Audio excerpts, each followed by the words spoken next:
Morning and welcome to the Core Connection. I'm Mira Rubin here with you on Enlightened World Network. And today's topic is invisible inheritance. What we're talking about is the fact that from the moment we're born, we're taught how to act, how to think, what to believe, how to treat ourselves and other people. And we imprint the behaviors and attitudes that are presented to us. So today we're going to explore that and the question of who are we authentically beneath the replicated behaviors and patterns that we have inherited.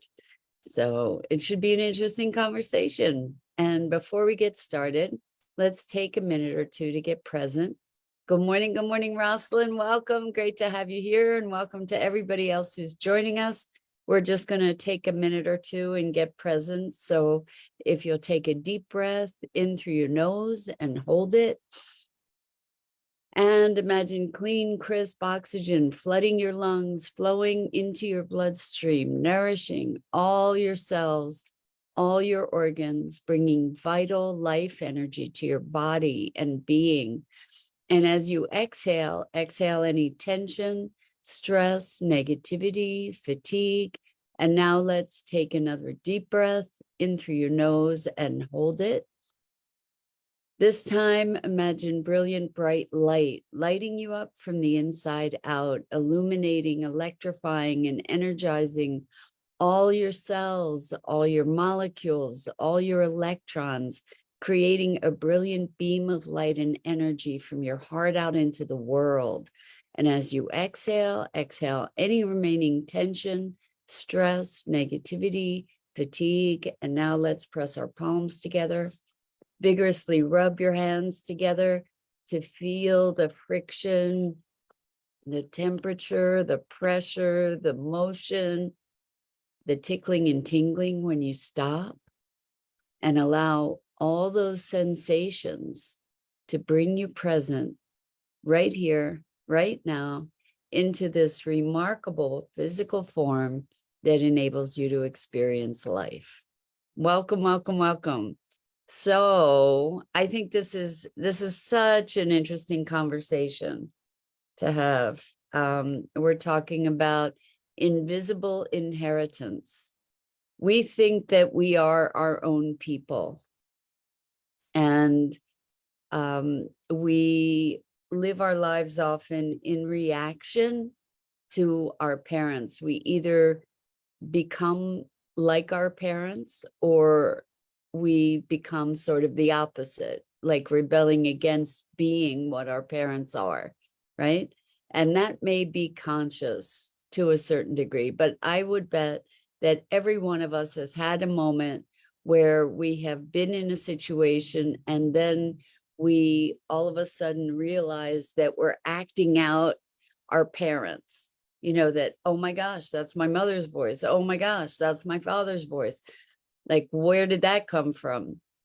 And so it's like we inherit these programs, like we're generational clones that have some variation from the original, but have the original components that we came from.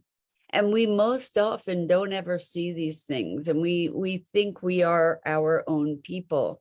We have our beliefs and our perspectives, and they're often unexamined. And this is one of the big reasons why in these conversations, we're always encouraging awareness, being awake, being present, being able to be responsive rather than reactive. Because what happens is we are a complex of all these different patterns that have been patterned into us by our surroundings, by our parents, by our culture, by our affiliations, and by our experiences.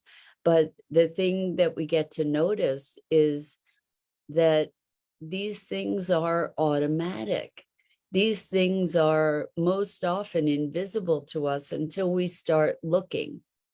And I had a wonderful, remarkable conversation with one of my clients yesterday about this, and they were recognizing how their behaviors were so like the behaviors of their parents, of their mother, of their father, particularly their mother. Celery juice, yum. Anyway, so it was such a revelation for this person to recognize, oh my gosh, you know, my how much of me is me? How much of me is uniquely me? And maybe we are a unique combination of all these different programs. But as we start digging through, who are we without those programs? You know, what is our unique essence? So we also talk a lot about being connected, being centered, being present in your own being.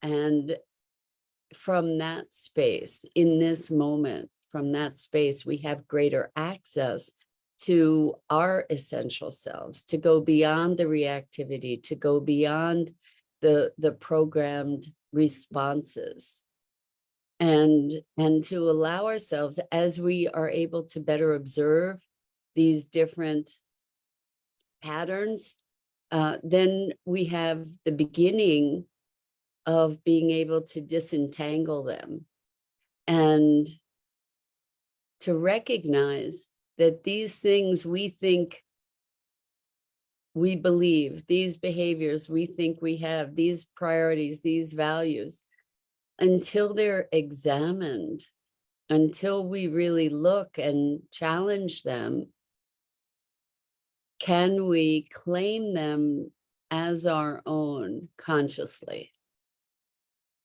So an example is being brought up in religious tradition. You know, we are given these beliefs, like a whole doctrine that is proscribed and that dictates our interpretations of circumstances, of situations, our judgments about ourselves and others. So that's an easy thing to look at because it is a body of beliefs, but those beliefs were given to us. It's not like we ever chose them. For most of us, it's not like we ever chose them. It's that we were encoded with them in our upbringing, and we were encoded with ways to treat others. You know, to like one of the things that I had a challenge with in my life was anger, lots of anger. I even had an employer once tell me that I had anger issues, and the truth is they were right.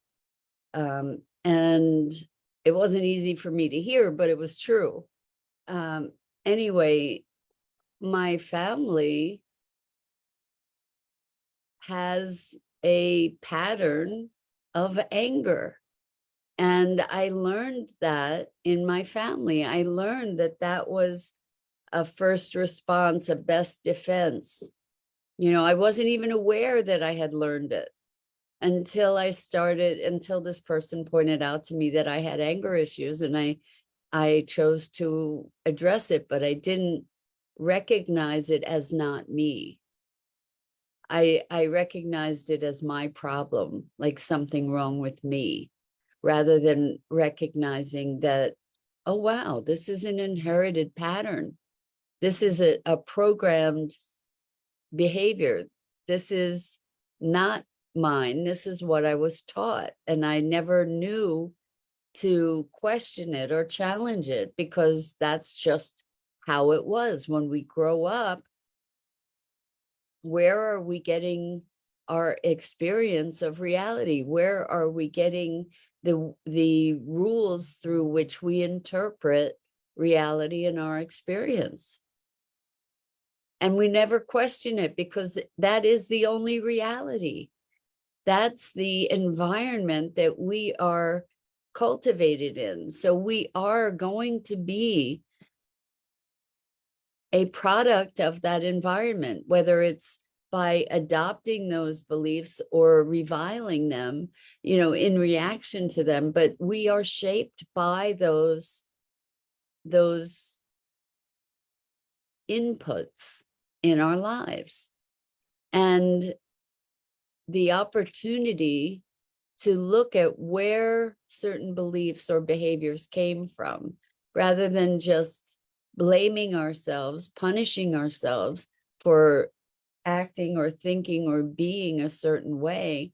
If we can recognize the source of those patterns, and they can be great patterns too. I'm not saying that all those patterns are negative, but these patterns are patterns that we have been encoded with, and then we act from those patterns, robotically, because we don't even know that they're not ours. We don't know that it's not our own expression. So it's very interesting.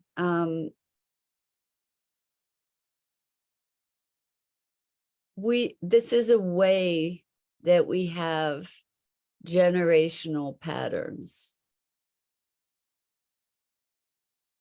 It's a fascinating thing to be playing out these familial patterns. It's not, I guess in some ways it's the question of nature and nurture. And the thing is that so much of our experience of ourselves is a function of nurture, in that we're encoded, that we imprint with all these patterns. And it's often a source of pain in that insular culture that may be the thing that identifies us as our uniqueness, in our authentic selfhood, that is specific to this unique being that each of us is. So there were certain creative impulses that I always had. And actually, it's interesting because my mom was very much a kind of a crafter type of person. She liked to do a lot of creative things with her hands, and it may have come from that. Like that might have been imprinted in me. I don't know, but creativity and creation has always been something really important to me. And actually, there was a value for art, just maybe not for artists. I'm not sure, but I wanted to go to art school, and that was not acceptable, but that was really what my heart called for.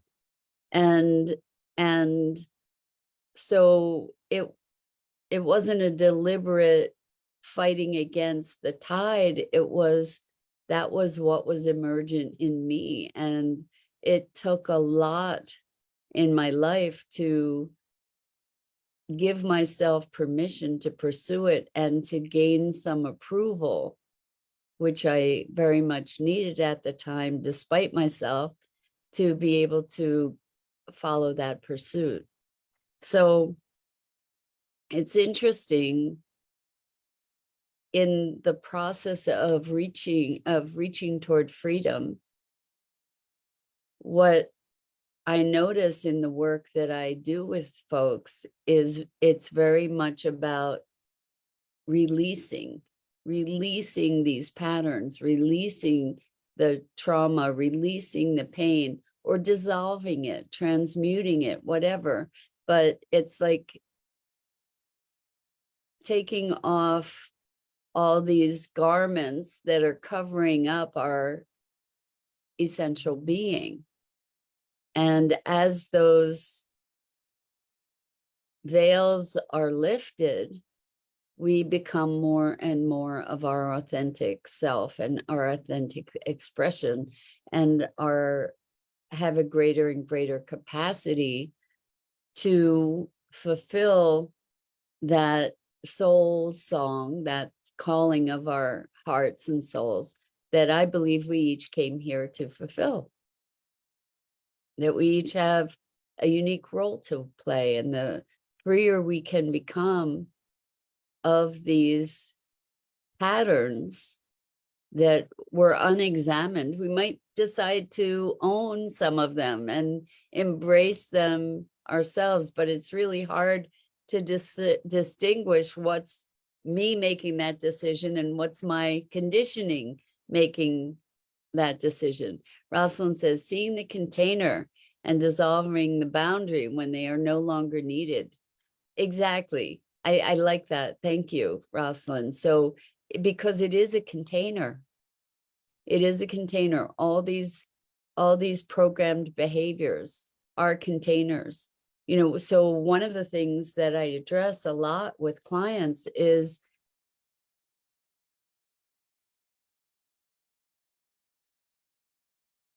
facing their potential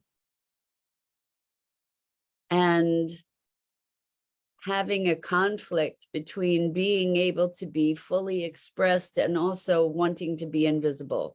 And as someone said yesterday in a session, look at me, don't look at me.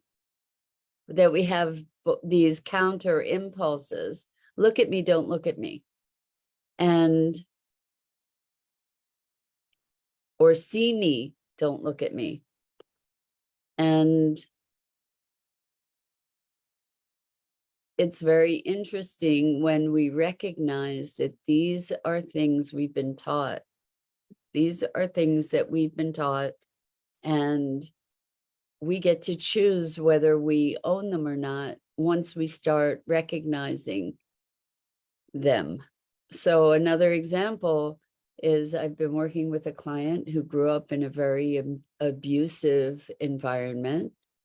And our last session, we were addressing issues of worthiness and this deep experience of literally feeling like a piece of trash, like a throwaway person, and feeling unworthy of goodness, unworthy of joy, unworthy of a good life.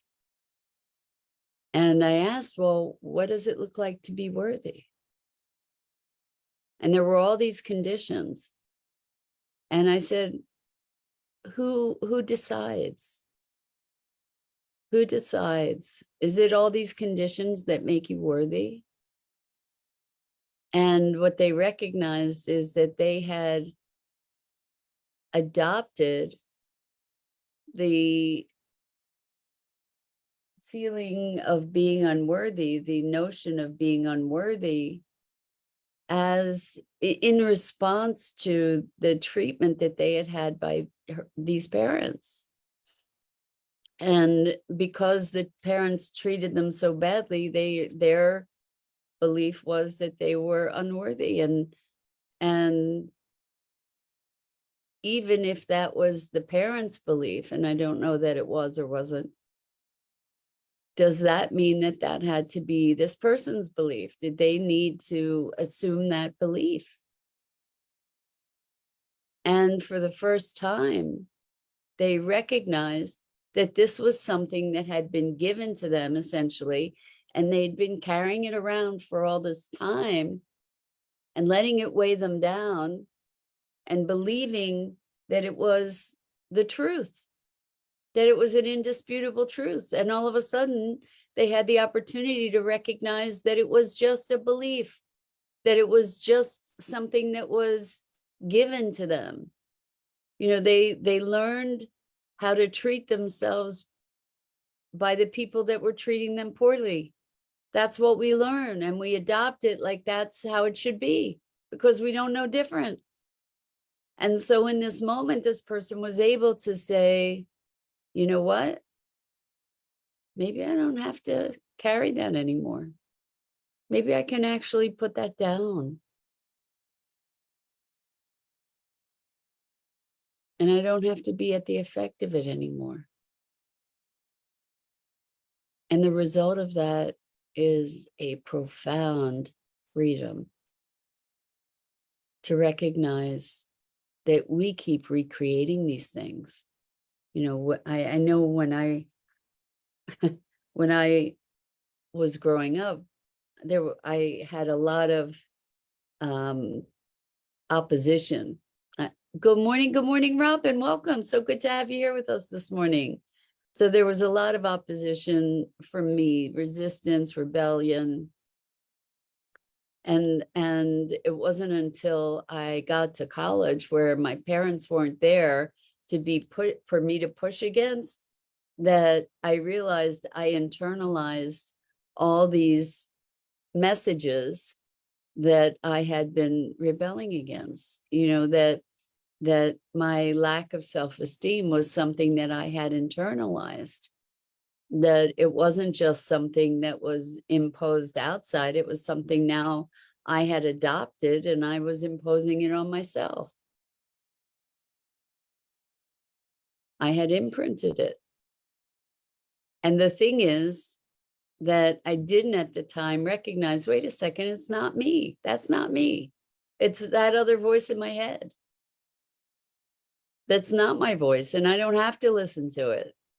We get, I don't know if you have this experience, but in certain circumstances, I hear things, I hear voices of my parents, commentary on, not literally here, but it's like there's a tape that runs that gives this commentary, and I get to say, wait a second, that's not me.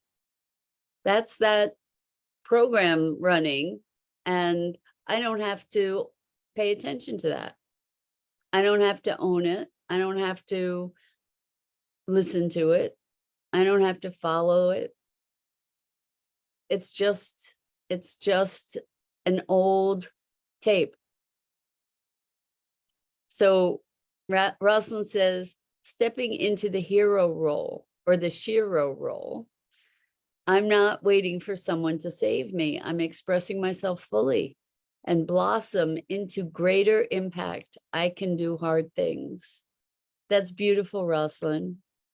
We do not need to be limited by our limited thinking. Once we are able to identify that it's not ours, that it's an invisible inheritance. When we make it visible, that's the beginning of our path to freedom. That's the beginning of our path to more authentic self-expression. And disentangling what's me and what's not me together, it's not always the easiest thing. It's not always the easiest thing, because we're inclined to believe that we are what we believe. We are inclined to believe that we are what we feel, what we think, that's who we are, and we identify with it. And it can be really useful to query ourselves, to wonder, where did that idea come from? Where did this reaction come from? Where did this behavior come from? What are the thoughts underlying that? And where did those thoughts come from? We have a lot of cultural thoughts too, about what's right and wrong, what's success, what's laziness, what's valued. We have lots of programs that are running all the time. When we take the time or have the grace of perspective, a moment to be able to see, oh my gosh, here it is. What's this? What's this? I'm suffering right now. What's going on that I'm suffering? You know, what are the stories that I'm telling myself? And where did they come from? Where did they come from? Where did I learn this story? Where did I learn this pattern? And as we explore this path more fully, we are stepping into our potential. We are for freedom.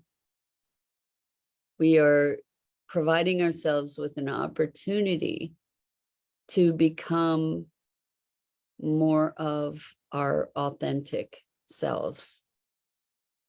So I invite you to check out, you know, be alert to what are you thinking? What are the patterns? What are your knee-jerk reactions? Where'd that come from? Do you see a lineage for that? It's fascinating and it's freeing. So, and we don't have to be at the effect of it once we can identify it. So that's it for today.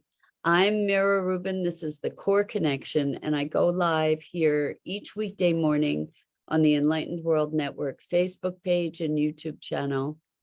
And as always, it is such a privilege to have these conversations together.